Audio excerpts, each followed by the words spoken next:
Assalamu alaikum, everyone. I welcome you all to this webinar jointly hosted with AWS. And with me, I have an illustrious panel and I'll be doing the introduction. But first of all, let me welcome you all to this webinar. I promise this webinar is going to be very informative. Today's world, especially in Pakistan, with a very large young population, the biggest question everyone has these days, and I come across so many people, is what career to pursue. People talk about IT, people talk about artificial intelligence, still going into armed forces or taking up medical profession.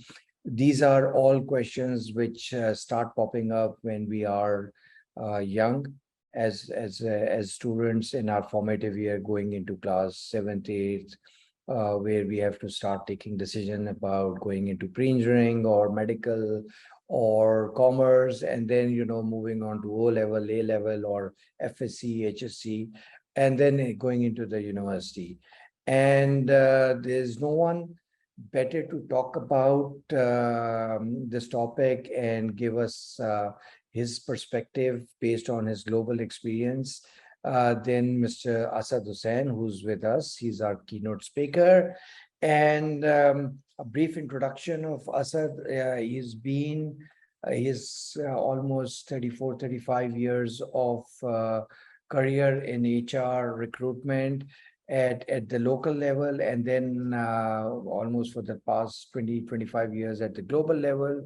He has been the chief HR officer for large organizations like Gillette Corporation, like Dun and Bradstreet, Procter & Gamble, Del Monte, CNS Wholesale, and was also nominated among the top 10 CHROs in 2014 in the US. And he's been, someone who has traveled across the globe, interacted with people from different cultural backgrounds, different geographies, mentored them, managed them, and he's currently very much involved in consulting with a lot of organizations and even individuals. So without further ado, I would like to request Asad to talk about or give his perspective in terms of how the career landscape is panning out, and how it is and why it is important for individuals and even for organizations, and especially the educational institutions, to ensure that they are inducting the right students at the time of admissions, and then they're helping and guiding them and nurturing them into the right career choices based on their potential. So I welcome you, Asad, once again, and over to you. Thank you, Khurram, and hello, everybody. Khurram, thank you for the kind introduction. One other thing that I would just add is that I'm very passionate about helping others succeed. So that's my goal now. That's what I do. And in terms of careers, there's during the last 10 years, a lot of things have changed, but especially in the last 2.5 years after the pandemic, a lot of the different things have come up as far as careers are concerned. So just giving you a general landscape, the pandemic forced everybody to, from a business perspective, to kind of look at things very, very differently. For example, everybody wanted to be digitalized. So if you think about a restaurant that operated, suddenly nobody was going to the restaurant, but they still needed to serve the restaurant. So they had to have a digital or a presence on the internet so that people could order and receive the food at home. So from small things like that to bigger problems that organizations had in terms of supply chain, what that did was a lot of new careers which were already happening in the world, started to happen. So today, a young person who's coming in and going to school or going to college or coming up in the world, they have a lot of choices in front of them. So that's one thing that is happening, and new choices are coming up every day. I don't know if you've heard the concept of metaverse, that's coming up. There's so many different things that are coming up, and people are thinking about their careers in terms of many, many options. So that's one thing. Khurram and I were talking earlier that, when we were growing up, the career options were limited. You either became a doctor or you became an engineer, and that was your identity for the rest of your life. Today, because children have a lot more options, the decision is much more difficult. And sometimes parents aren't able to help the children in terms of making the decision, because those jobs, those careers aren't really something that the parents know. I know I have two sons, and they're trying to do certain things that, obviously I don't know much about. So to help them, to guide them, sometimes parents don't have the ability. They can provide some general guidance, but in terms of specific careers, it's difficult to get that guidance. So that's one thing that is happening as far as careers are concerned, which is so many options. So how does one make a decision? I think the second thing that is happening is that people in the world are all over the world, whether you take Pakistan, you take any other country, the people are living longer. So if people are living longer, and the second factor that's happening is that people are saving less. So if you're living longer and you're saving less, that means you're working longer. Your careers are getting longer. I ask people, how many years do you think people will work? On average in the world today, people work for about 82,000 to 92,000 hours in their career. That's about 41 to 45 years. But there are some predictions that careers in the future will be 60 years. You'll be working for 60 years. So imagine a 17-year-old deciding what he or she is going to do for 60 years. Once you get in, a lot of people feel that they can't really change anything. So who's helping them make that decision is very, very important. And there have to be several players in terms of helping people make these kind of decisions. And then the other factor that I want people to understand is that, when my father joined the workforce, he was thinking that he was going to join the company that he joined a multinational as a trainee. And he, on the first day, liked the company so much, decided he's going to retire from that company. So that was the thinking. When I joined Gillette, I didn't think I was going to work for them my whole life. But in the 34 years that I worked for 7 companies. And then my son, who's been working for 3 years only, is already in his second company. So on average, around the world, people will work to 12 to 15 companies in their careers. And think about how many jobs people are going to have. Millennials, who are the largest workforce in the world today, they are on average leaving a job in 3 years. So if you think about it, that you're working longer, you're changing jobs, you're changing companies, how are you making those decisions? Who's helping you make those decisions? Right? So there's a lot of decision making, a lot of ownership that needs to be taken. My father, myself, when we joined the workforce, we believe that the company is going to take care of our career. If you work hard and you do, do good work, then obviously your career will continue to take off because the company will take care of you. Today, the companies don't have uh, the opportunity to really help you. When you join, if one of the biggest complaints I hear from young people is that when companies advertise that they're going to hire young people, they're already asking the young people to know a lot of things and have experience as well. So how do you get experience when you don't have experience, right? So the onus of owning a career lies on the student, but does the student kind of have the capability, the guidance, the advice, the coaching, the mentoring to be able to do something with their career and understand what those choices are?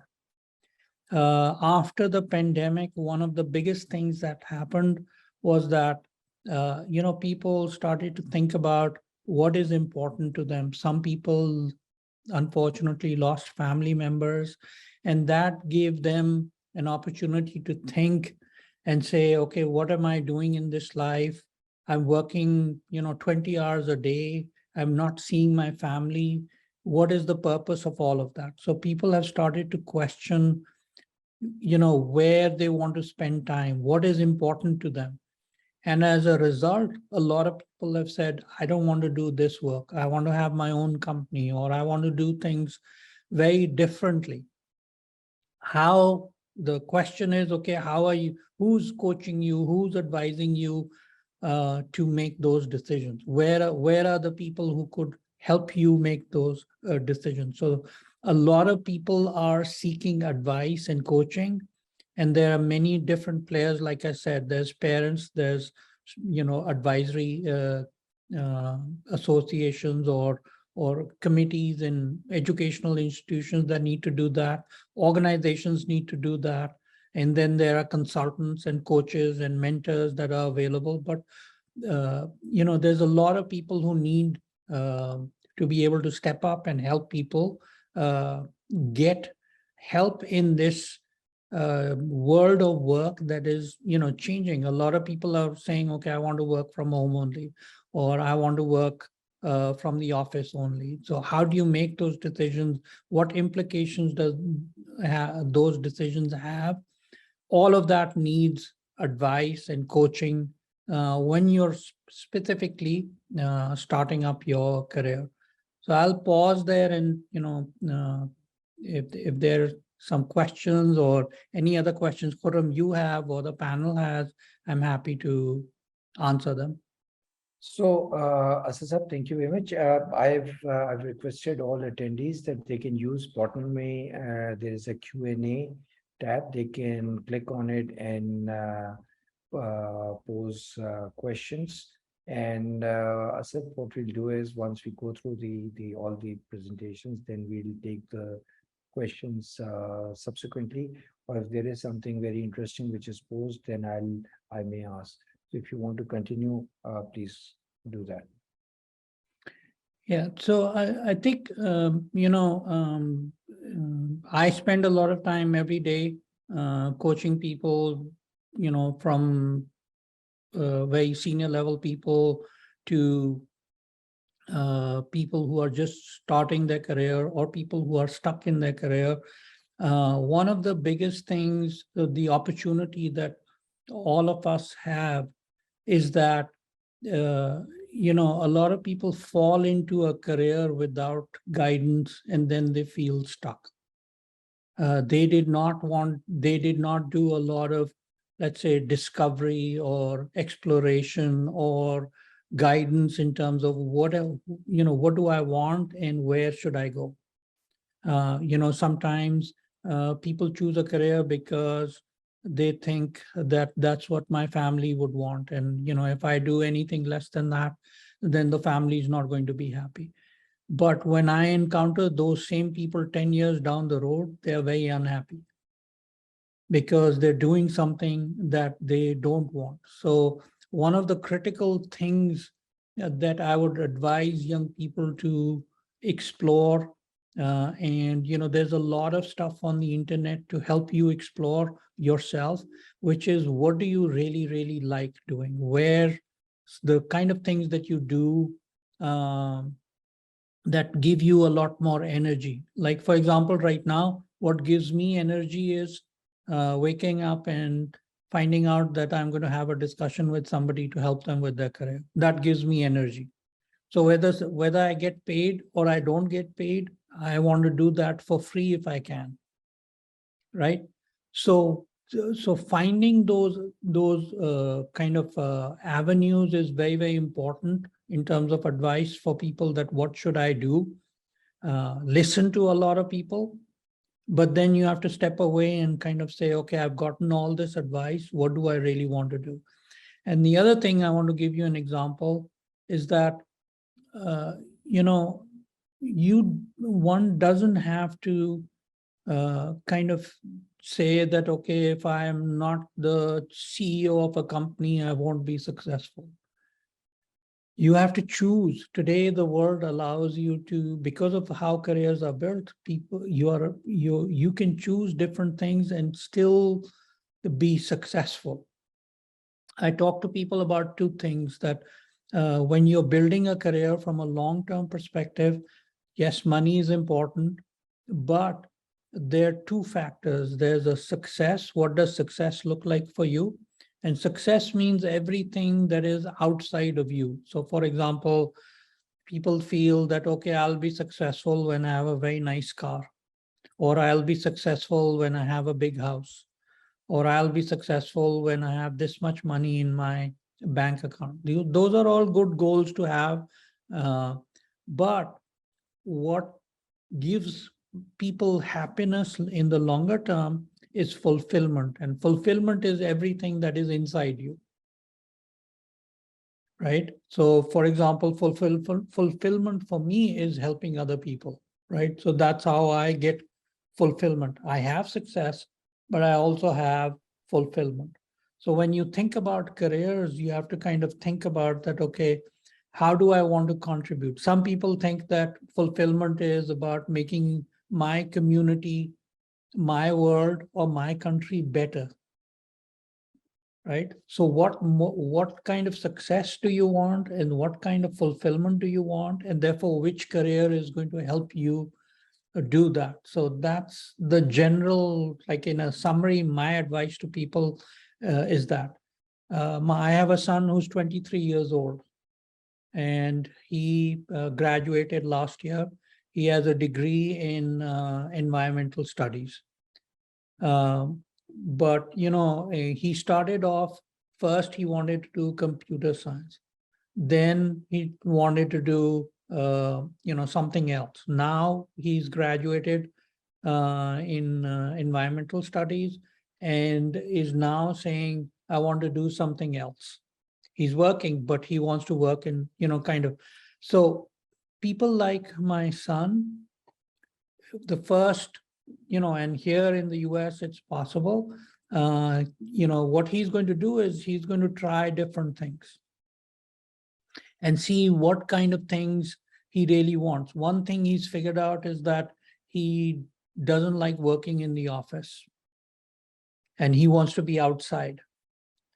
So, he's thinking about sales. Is sales my opportunity, kind of thing? So letting people discover and not forcing them into a career is very, very important, because at the end of the day, whether my son is successful or not, what I want him to be is happy, right? So where will he find his happiness? So I'll pause there. If anybody has any questions. Sure. So, Sisap, I'll ask you one question. I've got two very interesting ones. So the first one is that when it comes to you've talked about how individuals, youth need to get proper coaching. So how do you see the role of educational institutions? There are a lot of organizations which have which do have career counselors, but what my experience has been, normally the ratio of student to career counselor is very high, and as a result, and how do you see the educational institutions, schools, colleges, universities really providing, proper career advisory to help. And how do you see it would help even those educational institutions in terms of their own image building because of a more motivated product going out from their institutions? So there'll Yeah, be some.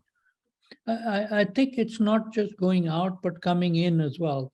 So, for example, if I'm a young person and I know there's an educational institution that helps people figure out, what is the best thing, because you start choosing subjects in terms of your career very early on in your career, like a 16, 17-year-old, like you said, I remember, I think I was in the sixth or seventh class that the school I was studying in PF base Masroor in Karachi. And the school brought some psychologists and they did some test on the students. And on the basis of that, they were saying whether a student is more aligned with the career in sciences, so engineering, medicine, or in arts. And I remember, they said to me, I'm more on the science side, and everybody who was on the art side was looked upon as somebody who was not going to be successful, because that's how we defined careers, right? But people in the arts are very successful as well. So it's very important that the educational institution, when they kind of provide this guidance, they also have knowledge of the real world today, right? A lot of the curriculum or a lot of the guidance, from my perspective, hasn't caught up with the real world. There's a gap. So even the guidance that they're getting right now, first of all, the guidance is very, in terms of numbers, like you said, it's very low, right? It has to be much more where the student feels that, okay, my teacher or my institution or my advisor understands what's happening in the real world, right? The second thing is the curriculum itself. So, is the curriculum really helping people, understand what their strengths are, what their passions are, what their interests are, and, kind of providing them that kind of curriculum. If you remember, at IBA, we used to do a lot of case studies. So, if you look at institutions like the Harvard University or MIT, they bring people who are, a lot of visiting professors who are working in real organizations, who are providing a lot of, guidance to students. So there's a lot of work that I think the educational institutions should provide. I think by doing that, you're going to attract a lot more people coming in to your institution, saying that, okay, this is an organization where I can go and I will get really good advice. Based on that, I can build a solid foundation for a very good career. So I think it's a very, very important piece, because if you think about where do students spend more time, they spend time sleeping, and then they're spending time at their institution, right? And so I think if they don't spend, when they're spending that time and it's not helping them make really good decisions about their careers, then there's an opportunity wasted. So I think for the educational institutions themselves, but for students as well, that's, I think, is the biggest opportunity in terms of curriculum and advice, and being able to attract people based on the fact that we're preparing you for the future kind of thing. So I think the educational institutions connecting with the real world, I think that's a very, very big opportunity. And, as a result, one of the things that is happening in the US, for example, if not an Ivy League, but a normal university is costing students $250,000 minimum, right? Wow. So a lot of children and parents are thinking, so why am I spending this $250,000?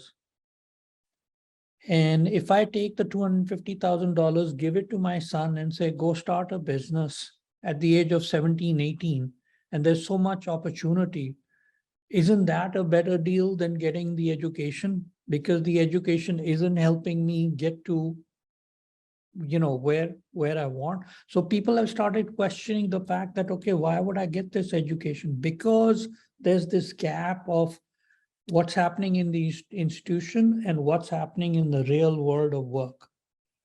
So I believe there's a great opportunity, because I still believe that education opens a lot of doors, and especially the door up here in your True. mind, right? So that's my point of view in terms of education, the role of the educational institutions. So, Asasab, thank you very much. Very insightful discussions, and we'll come back to some other questions. We'll move with the program, and there are some interesting questions which have been asked from you. And so, Asasab, Asad talked about some very interesting thing. It's a scary perspective that, from, where we started talking about potentially working for about 30, 35 years to now having to work for 60 years or so. So that's a scary thought, but that also highlights the importance of why we should be very clear on the career we choose, and we choose a career where we have the right, our passion, our liking, and that would really, help us be happy and content with our life. And I think you rightly pointed out to the importance institutions should pay towards providing proper career counseling to the students, providing career advisory, not only while the students are at the institutions, but at the time when they are coming into your institution, because you can help them, guide them in the right direction. Which brings me to the next topic, which I'll be presenting. It's about how a proper career advisory service can really help an organization, institutions help guide their students in terms of uh, you know uh, meeting up with the demand in terms of, as I mentioned, the ratio of students to the career counselors is high, and we work with our partners, and partnership solution, which have a solution around AI-driven solution called My Career Dreams. And Asad highlighted the just to give you a perspective, there are more than 1 billion youth in this world, which are between the age of 13 and 23 years, who really require, coaching, guidance in the right direction. And what you heard from Asad is something which the global surveys say that 94% of the recruiters believe that students pick the wrong subjects, end up in the wrong careers. And as a result, either they drop out or they're not motivated at the workplace, and choosing the wrong career is one of the key things. So understanding the problem, what we have done is that we have tried to create a career advisory service, which we can work with the educational institutions. And the whole idea, and there was one question, at what age this advisory should begin. So really the whole idea is to be a trusted advisor right from the formative year, when you are in grade 7, 8, and deciding whether someone should go towards medical or engineering or non-engineering subjects. And then, moving from those grades to the fact that you do O levels and you do your A levels, or you do your HSC and FSC or high school. And then, that's where you have your choices. You want to take, if it's engineering, you want to take computer science, you want to go into finance, you want to do accounting, you want to do law, you want to go into armed forces. And then, moving towards the university, and at the time of admissions at the university, and I come across a lot of students who said that they they were struggling in the university, in the career choice they had taken. And primarily, when you ask them, why did you do that? Or why did you choose this track? And it was more because my friends were going into this, getting admission, going into the particular university, or some uncle or aunt or my father forced me to take this. I really did not want to do it. And that's where this whole thing comes in. And that's where this whole career advisory solution, which we offer, helps individuals in terms of looking at what the different career options are. And even at the time of admissions, the institutions can actually, when people apply, they do ask them that there are what are their top 2, 3 choices. They can further supplement by asking them to actually undertake this advisory, and based on that advisory, take a more informed decision. And normally, in today's world, it is either your grades which determine which line of career or career profession you're going to choose in, or you take SAT scores or the college entrance tests. And in all honesty, those are talking about mostly your computational skills, your math skills, your English skills, but it does not take into consideration what your disposition for a particular career is. And that's what we've tried to work with our partners to provide. Now, the biggest advantage is it is web-based, it is hosted on AWS platform, and it allows the access to students 24/7 wherever they are. It's mobile friendly, so that you, even if you have a smart mobile phone, you can use it. And the biggest advantage is that there are wide variety of career options on which you can get assessed. So it actually lowers the burden on the career advisors in the educational institutions, and they can actually use this as a first line of advice to the students who want to have advice. They can ask them to take this advisory, multiple options, and then come and have a more detailed discussion. So that's what really we at NorthBay are striving to offer to the educational institutions, whether there are schools, there are colleges or universities. And I've talked to a number of even schools where they think that career advice is more prudent when someone is in the university, entering a university. And the key thing is, from my perspective, I think the first decision you take is when you are in class 8th and 9th, and you have to take a decision whether you're going to go into take science subjects or non-science subject. And if there isn't any assessment at that stage, it may be difficult for the students to then move into a science subject if they've taken non-science or non-engineering or non-medical subjects. So that's why it's important. So what we do is, as I've said, it's a web-based career advisory service powered by artificial intelligence. There are chatbots which interact, and then they will ask questions, and they look at different aspects of your attitude, your aptitude, your disposition for different career choices, and you can go and take this career choice as many times as you like. And it's being used by already number of schools and universities, and it is currently being a web-based service being used by more than 350,000 now students across more than 100 countries. The key thing is it provides advisory which is objective. It is not one career counselor can guide you on multitude of different careers, as Asad Saab has highlighted that right now there are so many new career options which are coming in. Even for the career counselors, it becomes a challenge to really understand all those. And it is accessible 24/7, so the students can really take advantage of it. It is designed primarily by the HR people, the student counselors, career counselors, and then has taken a lot of feedback from the industry experts and psychologists, and then all that has been put in by the data scientists to create an AI-driven advisory service which helps, and it keeps on self-learning and improving. So that's what really it does. And it can be then followed up by one-to-one sessions with your institutions, career counselors, your professors, your or the industry experts.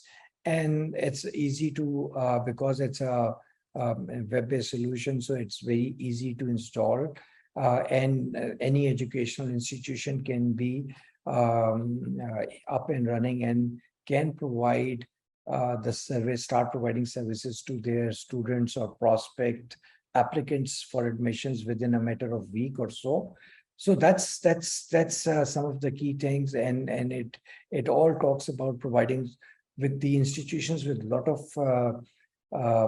insights about the and especially institutions which are which have branches spread across the whole country, so they can have a better understanding how the students from one region, from one background, what are their career choices, what careers they are taking in, what are the kind of things they are interested in, and the institution can then plan to provide those career options at college or in or university level, and collaborate with other institutions and provide those solutions. So that's it's being used. It's 95% of the students who have used it are recommending it. Just to give you a quick idea of some of the partner institutions which have already started.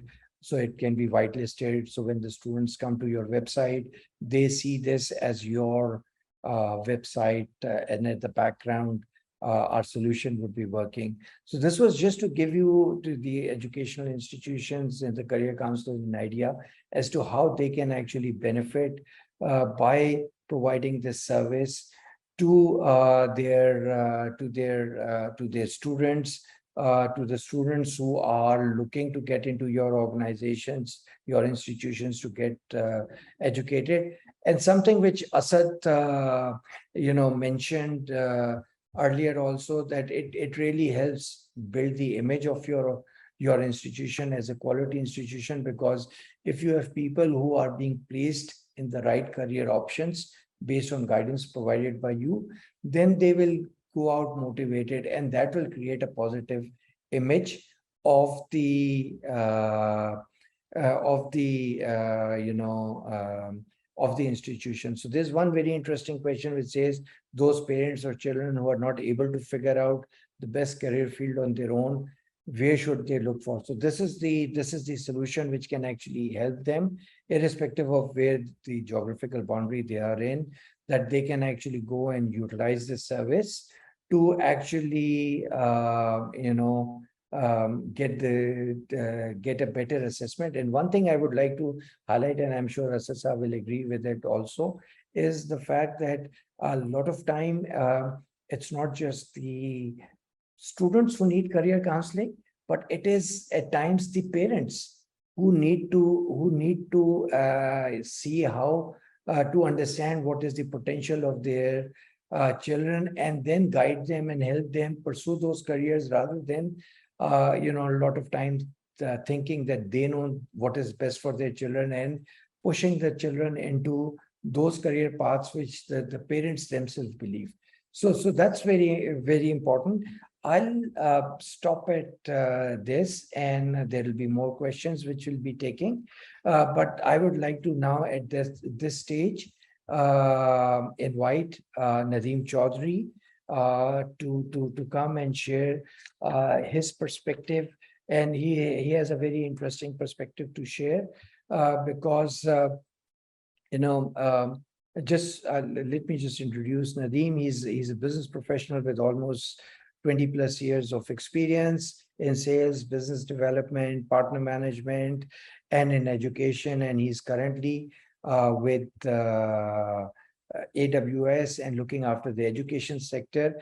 And he has some very interesting perspective to share, that a lot of people these days are looking to make a career around cloud technology.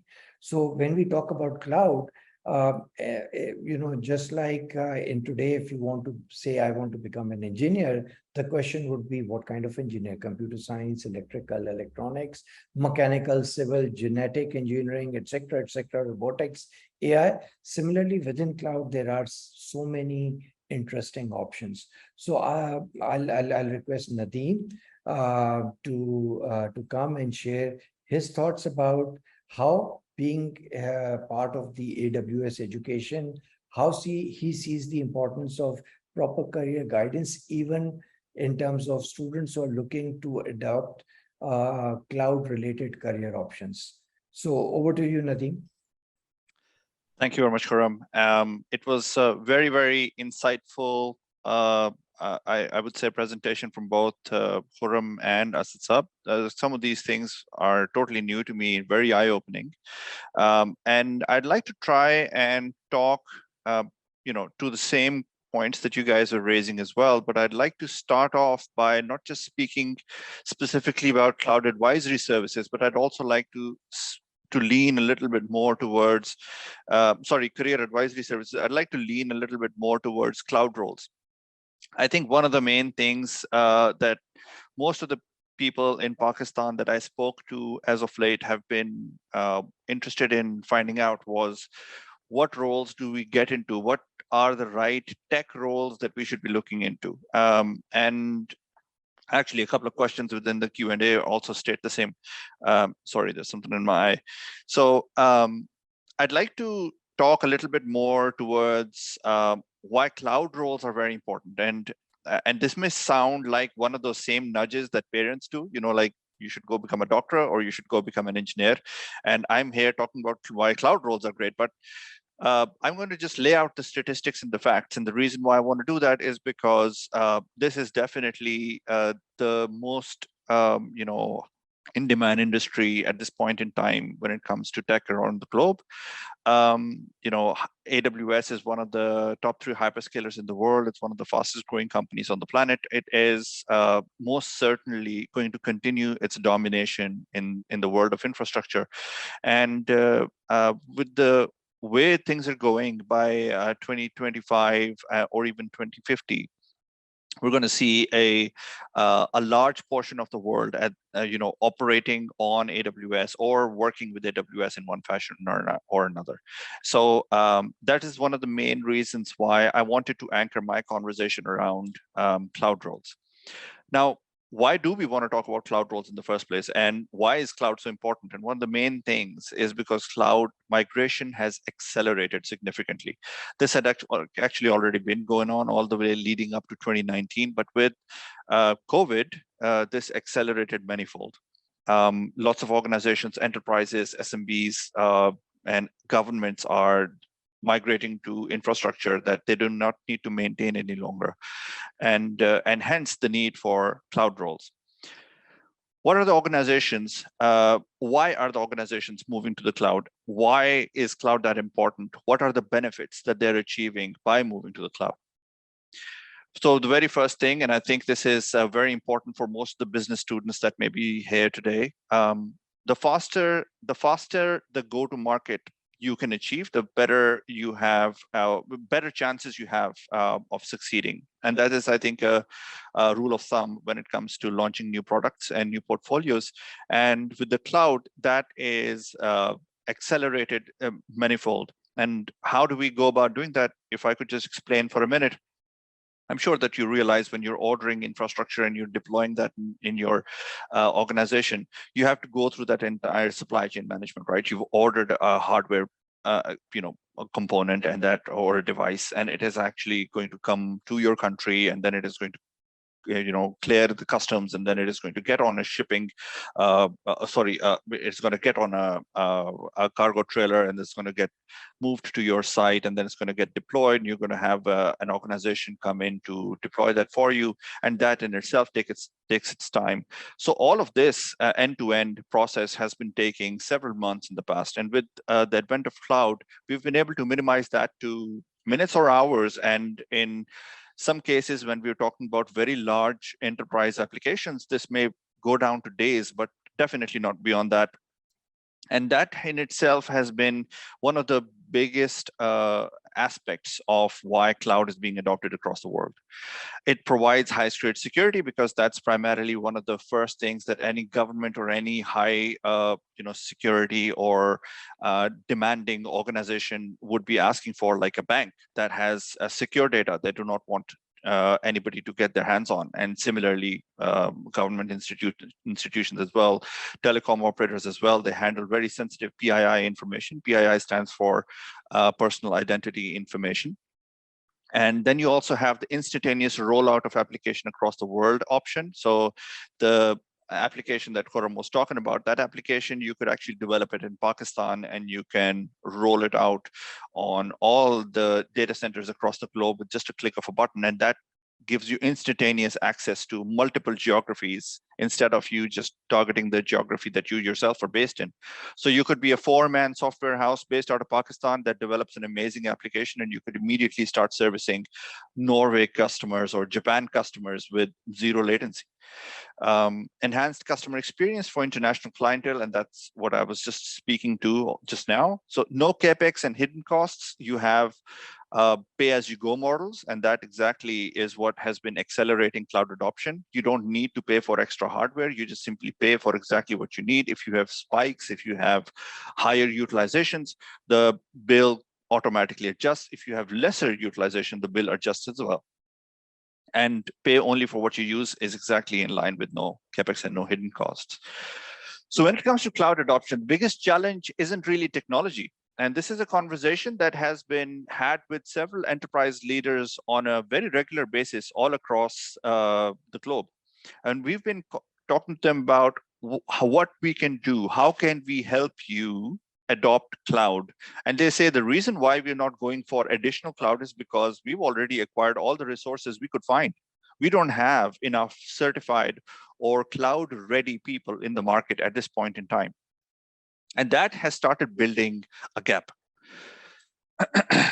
So what are we thinking about? And what is going to address that gap? So organizations have started rethinking their businesses and their hiring needs. Individuals that are already in the organization needs to start developing cloud skills, and individuals that have cloud skills outside the organizations are now starting very fierce headhunting for them. 90% of organizations have reported these shortages, and 76% of the IT decision makers we've spoken to say that lack of cloud computing skills is exactly what is hindering them from accelerating their adoption of the cloud. Now, a little bit about a recent report that AWS, together with with the consulting firm, was able to publish. And what they talk about is, so I'm not going to read the slide, but there are certain numbers that are just on top of my mind. So just Asia Pacific alone in 2023 is going to require 86 million cloud jobs. Yeah, I mean, cloud ready talent. So 86 million is the number of cloud roles you would have in 2023, but we do not have the pipeline for that number of people to be trained in cloud roles and actually be able to fill those spaces. So it's very important for everybody to realize exactly what is the magnitude of this digital talent gap across the world. And we're just talking about Asia Pacific right now, 86 million in APAC alone. So this number is constantly growing. 7 key digital skills are going to be mandatory going forward, without which people are going to start becoming irrelevant in the tech world. And that is a study that I can also refer you to for you to study in more detail, which talks about all of these things in a lot more detail. So the need for advanced cloud computing and data skills in APAC is tripling by 2025, similar in line to the same numbers that I was talking about. It's actually going to go exaggerate even more beyond 2023. So that's primarily in line with 36% year-on-year growth that we are experiencing. What are these numbers exactly? So the top 5 highest paid certifications for AWS are AWS certifications, and 249K plus unique ASEAN jobs alone are going to be, have already been published in the past 2 years. And those 2 years were I mean, 2019, 2020. So imagine where we are now. We don't have the latest statistics. We don't have 2022 statistics, but imagine where we would be. And 99K unique ASEAN positions specifically for AWS skills alone. 249K were cloud skills and 99K specific to AWS skills. Amazon has been mandated or has taken on the mandate for 29 million people to be trained by 2025. This is happening across the globe, but the rate at which we are experiencing the demand to come in from various countries, we expect in the next couple of years, this number is probably going to change. As I mentioned, from the recent report that we've been able to publish, 86 million is just the APAC demand for 1 year alone, and that's 2023. So obviously, this global number is going to be impacted going forward. There are different skills for different groups. One of the questions that one of you asked earlier within the Q&A tab was, how do we understand exactly what direction we want to go in? So I would like to take a step back from the slide deck itself and just, inquire from you yourself. Instead of answering to me, just think about it yourself. Who is it that you really are? Are you a person that loves sitting in front of the computer, building applications? Does that excite you? Writing code, does that excite you? If that is who you want to be, then you're going into depth skills. And if you are one of those kind of people who goes like, I want to understand technology, but not to the point of being able to build it. I want to understand technology. I want to understand how everything works. And that is the level of depth I want to go into. I would love to get into supply chain. I would love to get into strategy. I would love to get into marketing. And that's where, my real self performs best. I mean, that's who I really am. So in that kind of case, what we talk about are breadth skills. These are different kind of tracks that you would take. Almost everybody takes breadth skills because that's where even the depth skills start from. But in order to go further beyond breadth skills, there are several tracks that you can take. And I'll talk a little bit about that in this slide. So you have got foundational certification, the one on that's, right at the left, if you can. Your left would probably be the same as my left. So the gray hexagon, that's Cloud Foundations, a training and a certification called Cloud Practitioner.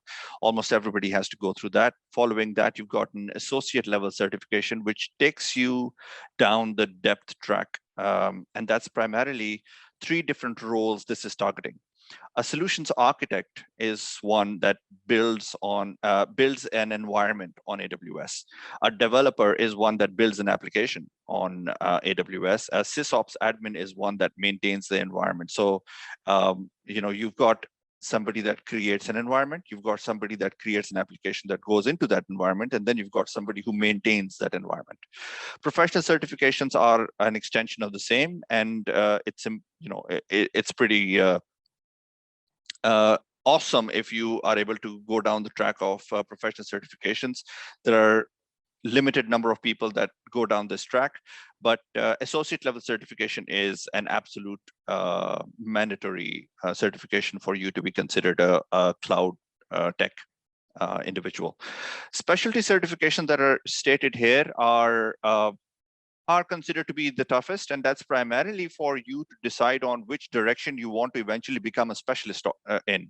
So you decide that you want to be a SAP on AWS guy because you've got experience, or you've heard that SAP on AWS is the way to go, or you have done a lot of work in the database space and you feel like you're great for databases.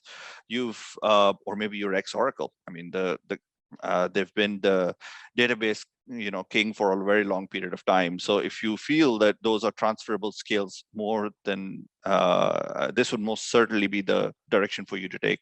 Data analytics, if you feel you've done quite a lot of work on Tableau or Salesforce or any of the other large organizations or partners that we have, data analytics specialty would certainly aid you going down that track.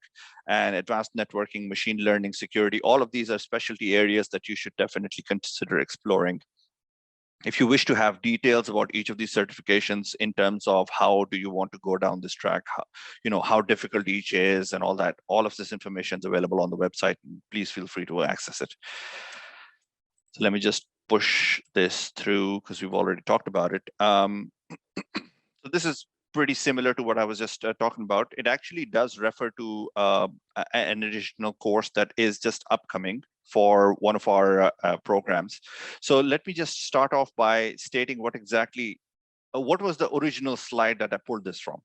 The original slide deck that I pulled this slide from was an AWS Academy slide deck. AWS Academy is the AWS program that is geared specifically for those learners, or created specifically for those learners that are in institutes, that are enrolled into universities and diplomas and degrees and all that stuff.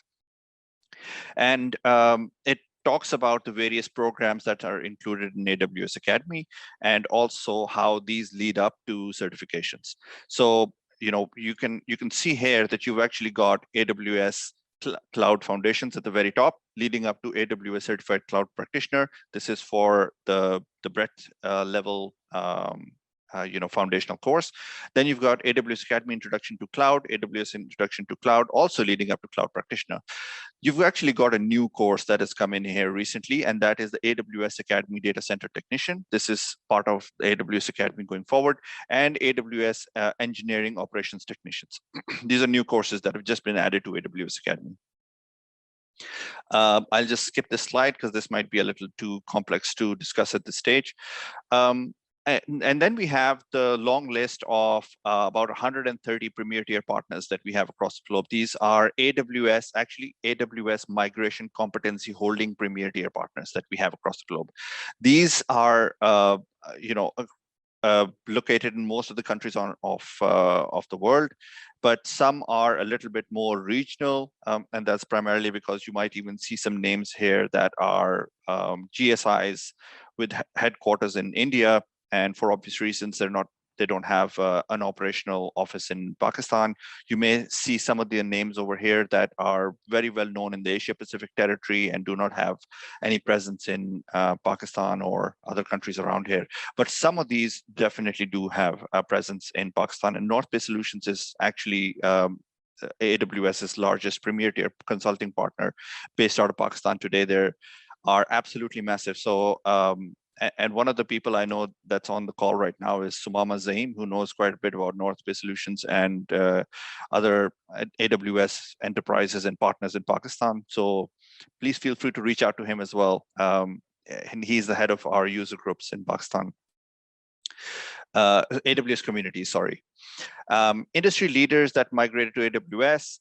If you want to go in the direction of working for a retail organization, or you feel you are one of those people who has a knack for business and want, for finance and want to go, going down the track of working for financial institution, you are a, journalist by nature, you are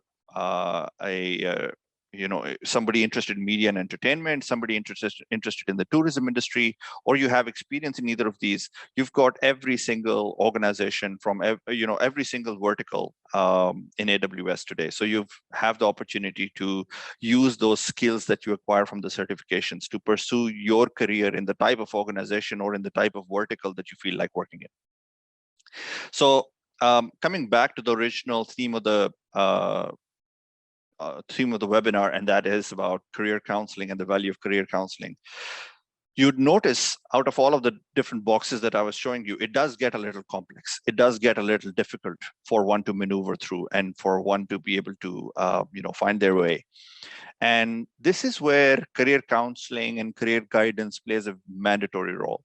So you may feel like, yeah, there is a demand of 86 million cloud people next year. I think cloud is definitely the direction I want to take, but you will still need to try and identify exactly what you want to do in the cloud. Do you want to do marketing whilst being cloud practitioner certified individual, or do you want to become a AWS associate DevOps techie?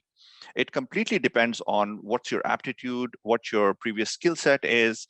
And just so you know, a previous skill set doesn't necessarily mean that you need to have experience before your university. It actually means what are your what do you lean towards? Do you lean towards building things? I mean, that this is something that a career counselor is able to help you with, understanding who you really are. And that's, I think, one of the core roles that career advisory services are supposed to provide. They're supposed to help you find out who you really are. So in Pakistan, I think one of the key things everybody does ask, and I think I want to answer that up front. It's sort of like an elephant in the room whenever you're talking to a Pakistani crowd, and that is, how do you find a job outside Pakistan the moment you have graduated? So the quick answer to that is that very few people will be able to land a role outside, and luck will probably be playing a very major role there right after they have done graduation.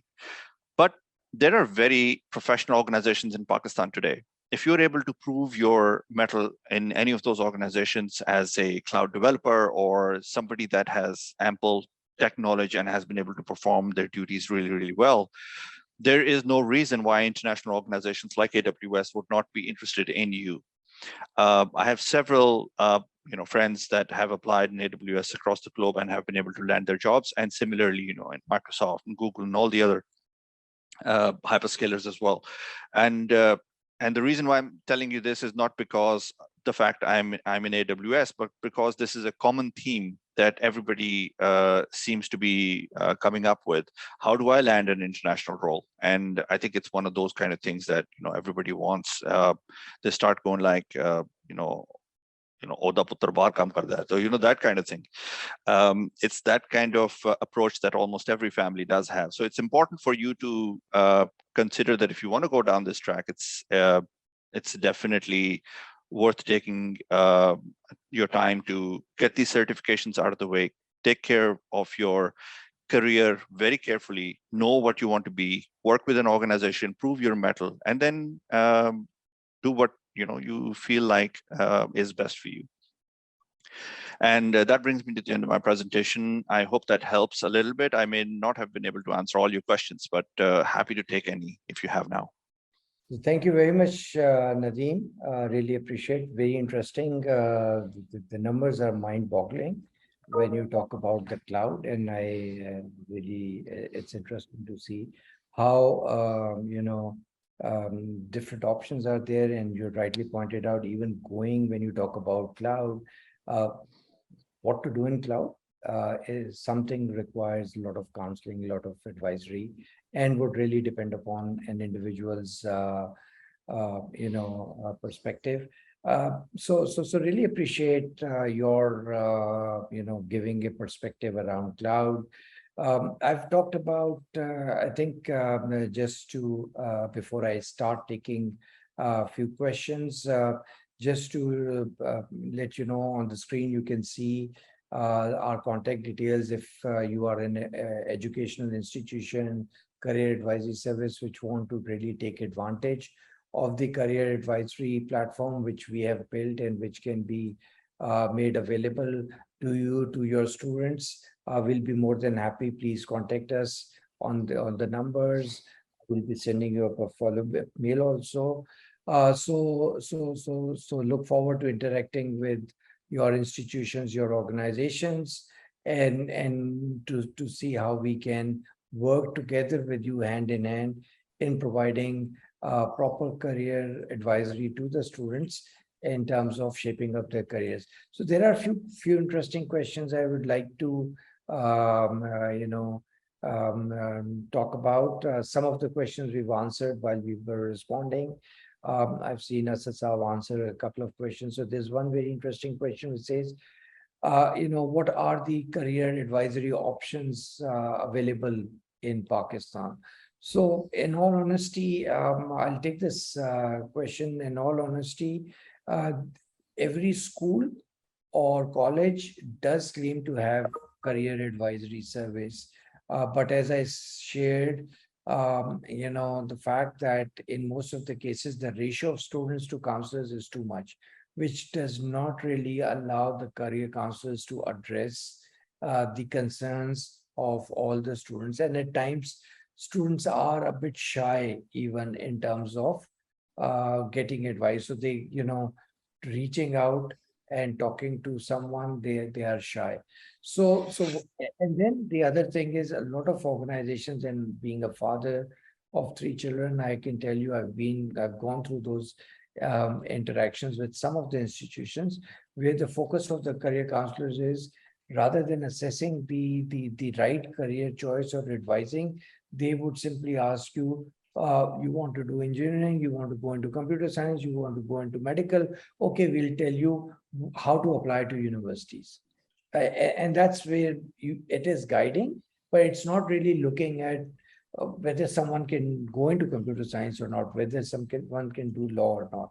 So really, what we are offering as a career advisory service does provide you a very good option where you can, with the students, and they can even have their parents, because there's a detailed advisory which is given out, and the parents can actually read it, and then they can understand what are the strengths or weaknesses of their children and accordingly support them.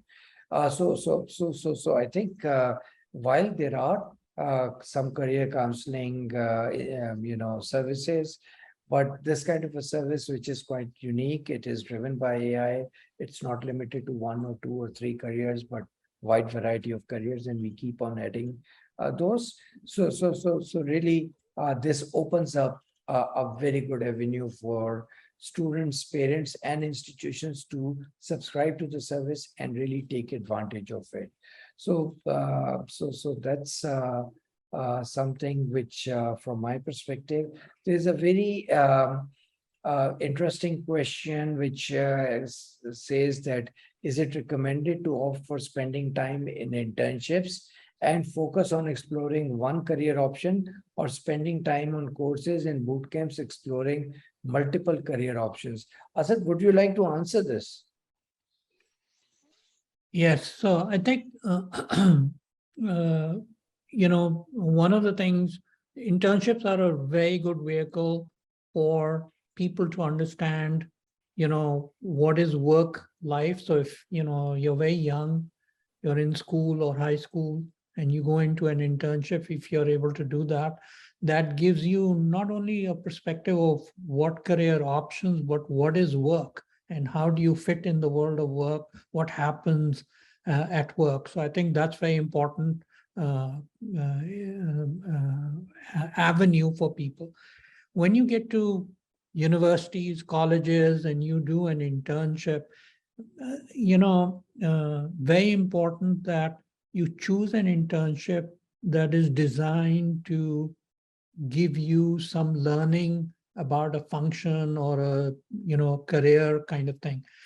Unfortunately, my experiences in Pakistan is that internships are given out on the basis of grades. So the person who has the highest grade gets to choose the best company. Now, whether that internship actually teaches something or not, the supervisor who has the intern, what interest do they have in teaching that intern? That's a very important question. And then how that company has designed the internship program.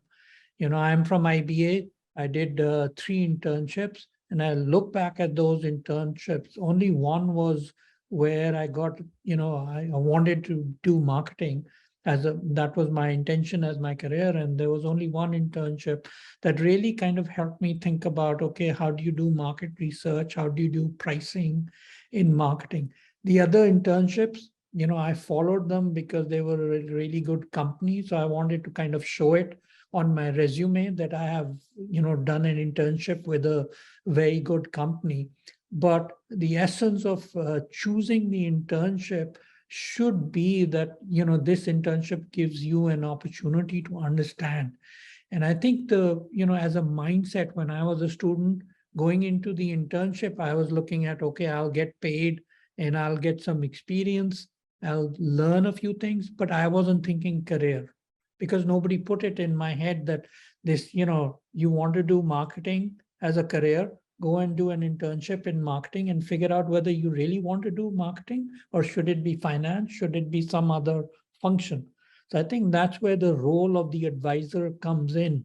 And my parents weren't able to kind of coach me on that either.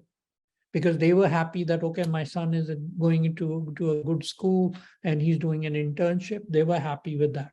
They weren't able to tell me, okay, approach this internship with this mindset, right? So I think that is important.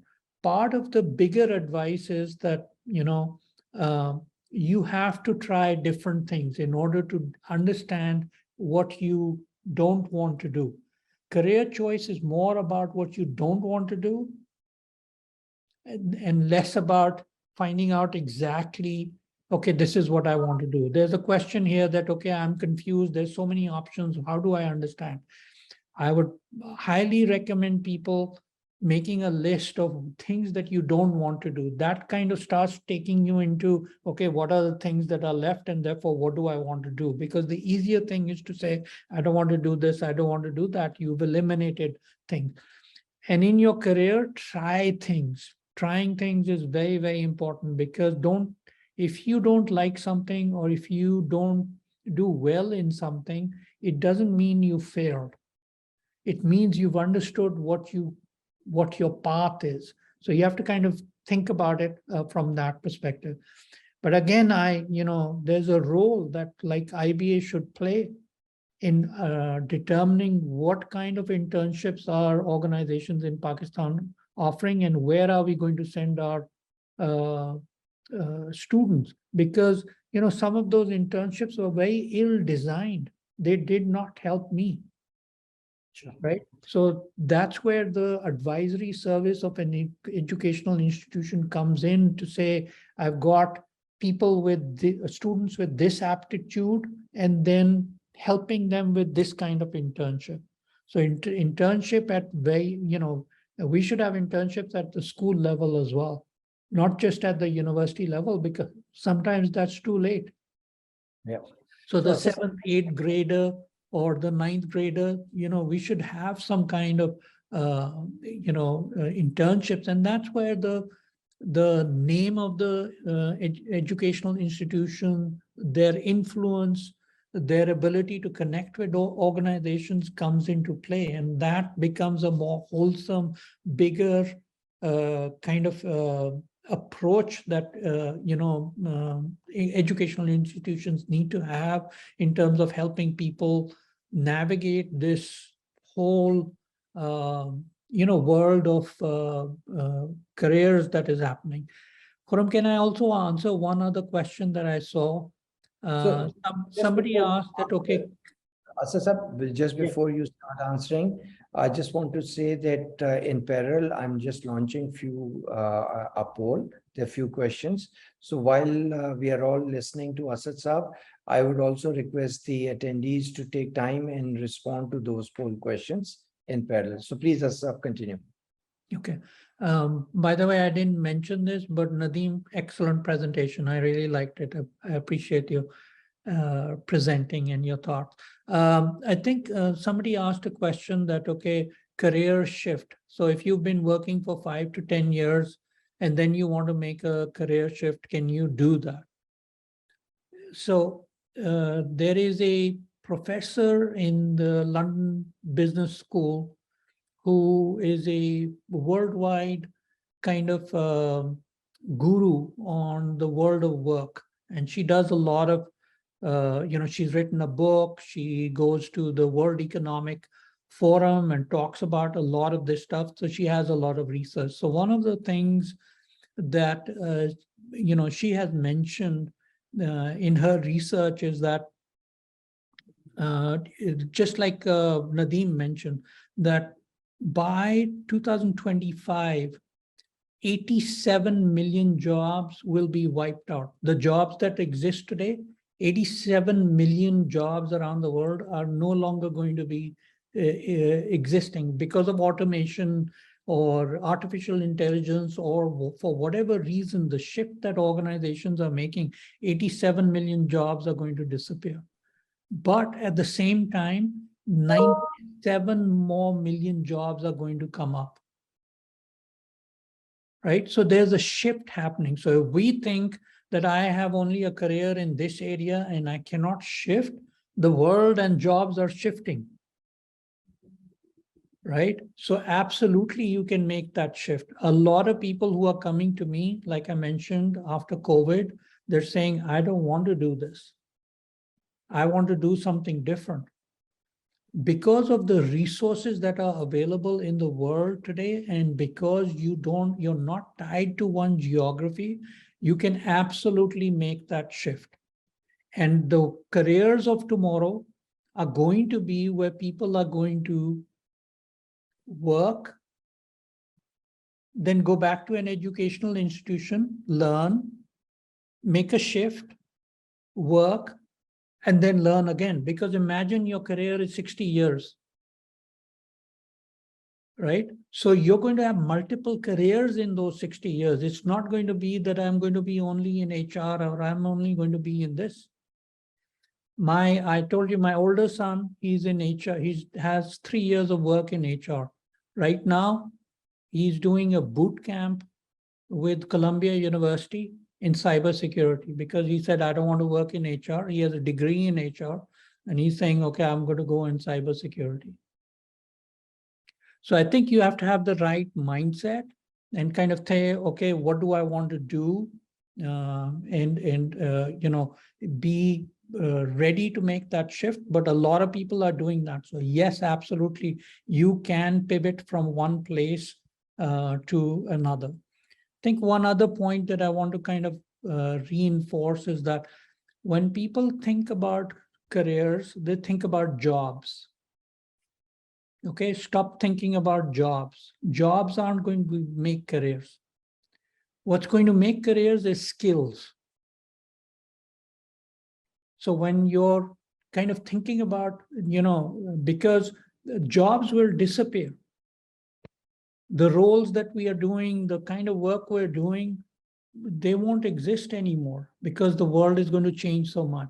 So if you want to, you guarantee your employability if you have relevant skills,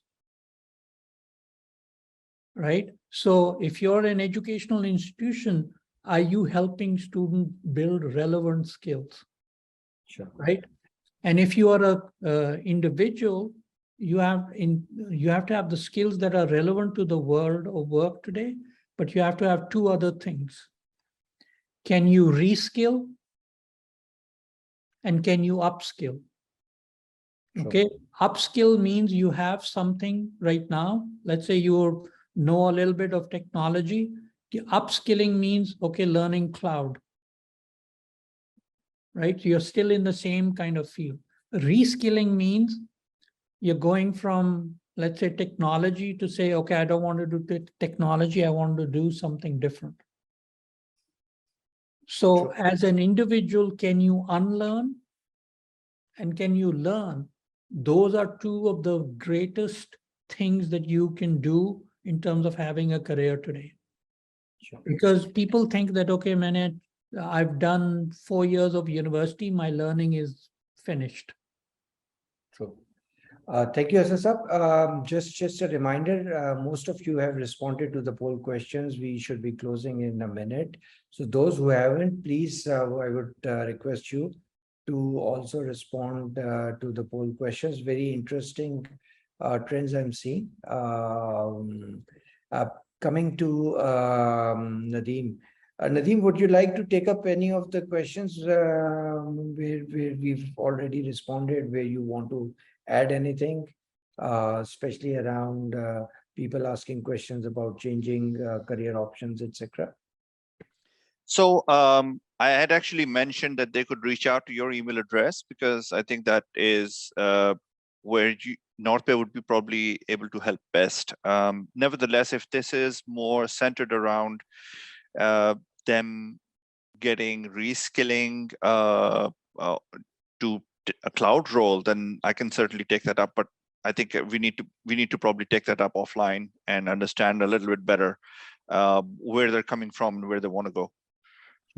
So thank you very much, Asad and Nadeem, for your valuable time. I think very interesting perspective, very interesting thoughts. One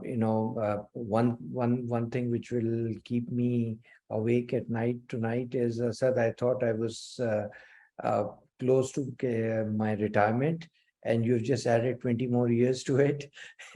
Thank you for that. And but I think it's very pertinent. It's very important. We clearly think about what career options we have, not get. A lot of time people think, and it was a question earlier that if I have good grades, I can go into doing engineering or medicine. Honestly, my experience is your good grade are not guarantee of your success, or it does not reflect what kind of career choice you should be going in. It's really having the right career advisory service, right career guidance, which is important. And as I said earlier, also, it's not just important for the students to take career advisory, but it is very important for the educational institutions that they ensure that they are providing that guidance to the students and help shape their careers, their futures. It also will help shape a very positive image of the institution and will attract students to your institution. And at the same time, it is also very important from the parents' perspective to really take out time and understand what their the disposition of their children is. And I know, and I accept, being a parent, we do get into that fallacy. We are the parents, we know what is best for the child. But I think we have to come out of that. That we have to start thinking of really seeing that what is the best for the child based on his or her disposition, and how what kind of careers they are looking to pursue. With that, we come to the end. Thank you very much. I'm ending the poll also. And thank you all for your presence, especially the both the speakers as well as the audience. It has been very informative session.